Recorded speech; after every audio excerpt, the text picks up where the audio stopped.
All right, ladies and gentlemen, MrSotko here. Welcome back to the channel. Got a whole bunch of good crypto news stuff for you today.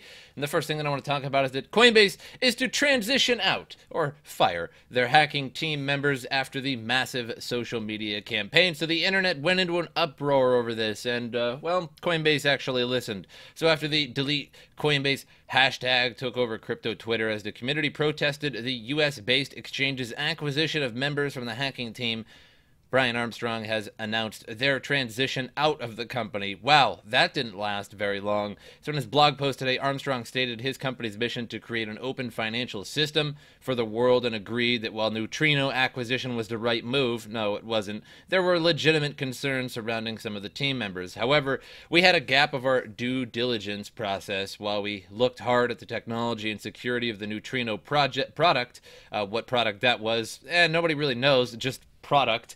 We did not properly evaluate everything from the perspective of our mission and values as a crypto company. Together with the Neutrino team, we have come to an agreement.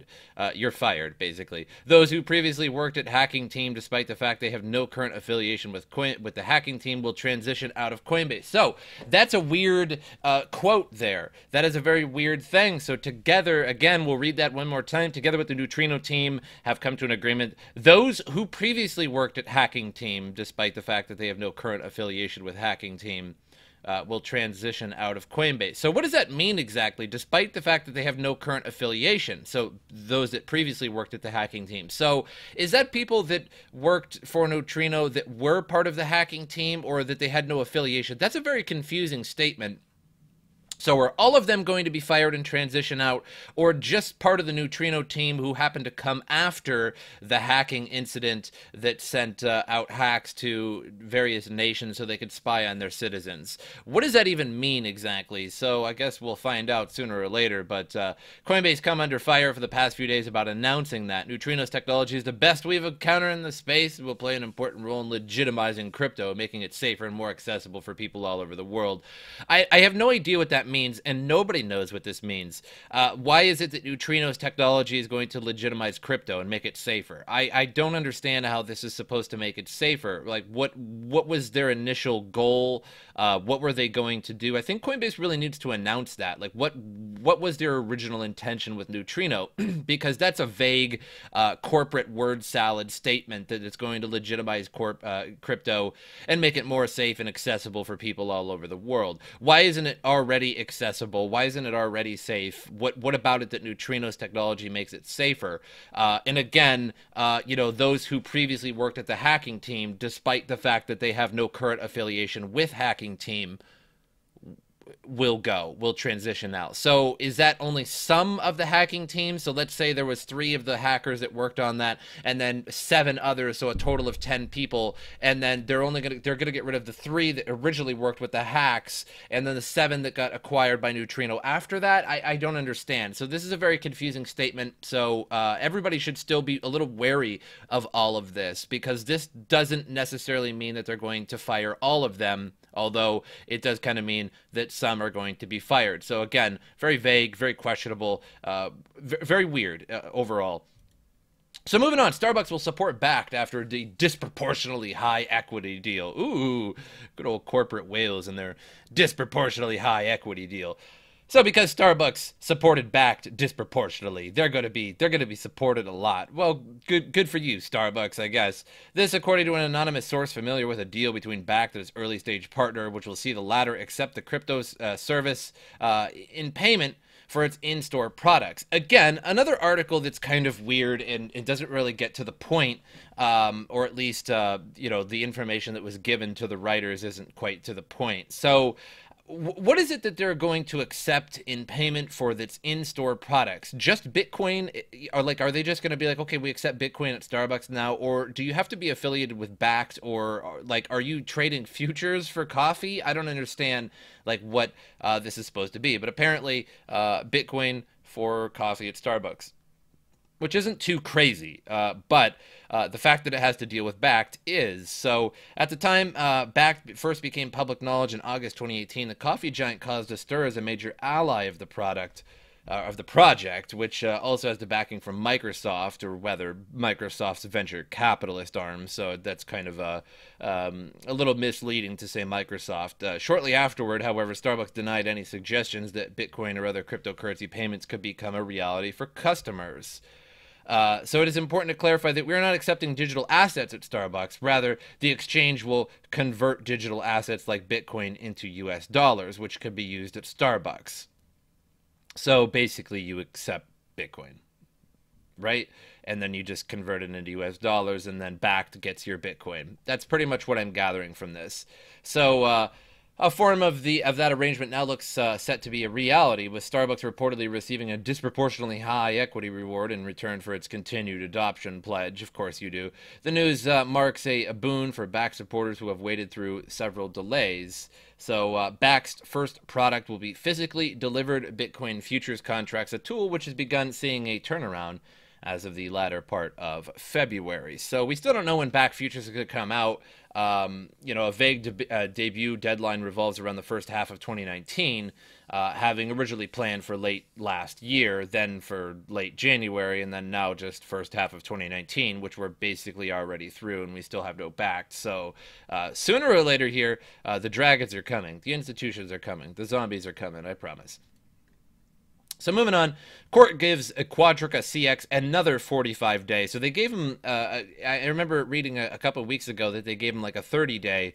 So it's basically another 45-day extension in search for the crypto million. So Canadian judges granted troubled exchange QuadrigaCX a bit more breathing room as it searches for nearly 140 million in missing cryptocurrencies, which basically doesn't exist and is likely scattered about on various other exchanges. So the Quadriga, in case you guys haven't followed, a man died. All the public keys, or all the private keys to the cold wallets, were only in his possession and knowledge on his encrypted laptop. So it was basically a one-man show with a guy with a laptop. That's how you can describe QuadrigaCX, a guy with a laptop. That's an exchange, apparently. And there was $200+ million on this exchange. They have been insolvent and bankrupt for a long time. Turns out 4 out of 5 or 5 out of 6 of these cold wallets have 0 in them, and have had 0 in them since about April 2018, so quite some time now, nearly a year now. And nobody can find the crypto. It's supposedly found, some of the crypto has been found on various other exchanges. So they were basically using other exchanges as cold storage for QuadrigaCX. That is the laziest, absolute laziest thing I've ever heard. That's like me starting a bank. I have a little crappy building, and you come in and you give me your money and you say, hey, I would like to put this in a bank account, put it in a savings account or whatever. And I go, wow, thanks for your business. And I literally, after you walk out of my building, I walk out of my building, but the other way, of course, the back door, right, because I can't have anybody see this. I walk out of my back door, and there's a Chase Bank right behind me, and I put that money into Chase Bank and pretend that it's my bank account. That's basically what QuadrigaCX did. So now, appearing in court Tuesday, attorneys for Quadriga explained the company was making progress. We owe it to everyone in the progress to go on as long as reasonable. Chison has been representing Quadriga since the company filed for creditor protection at the end of January.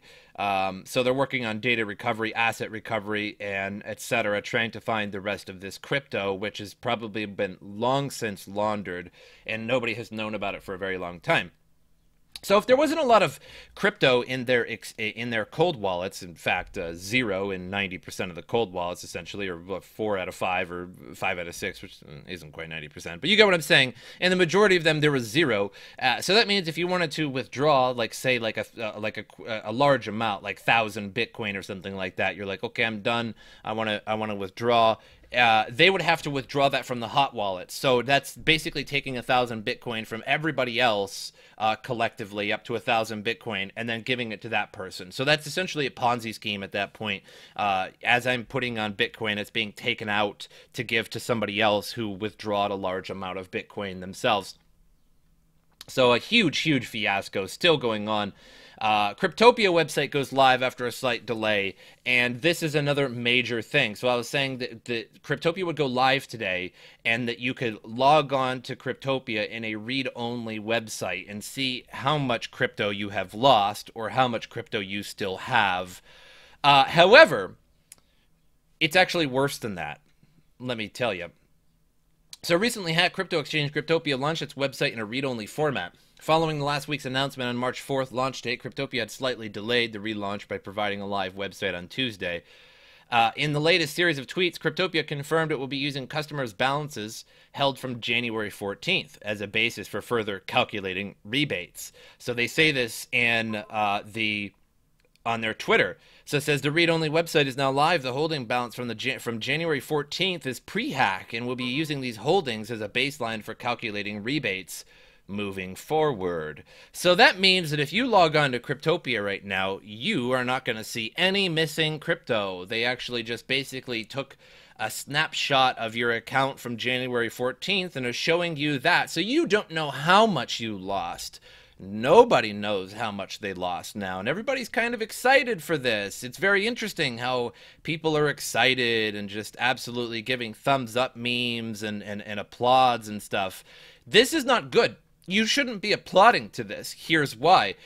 Because you don't know how much you lost. You don't.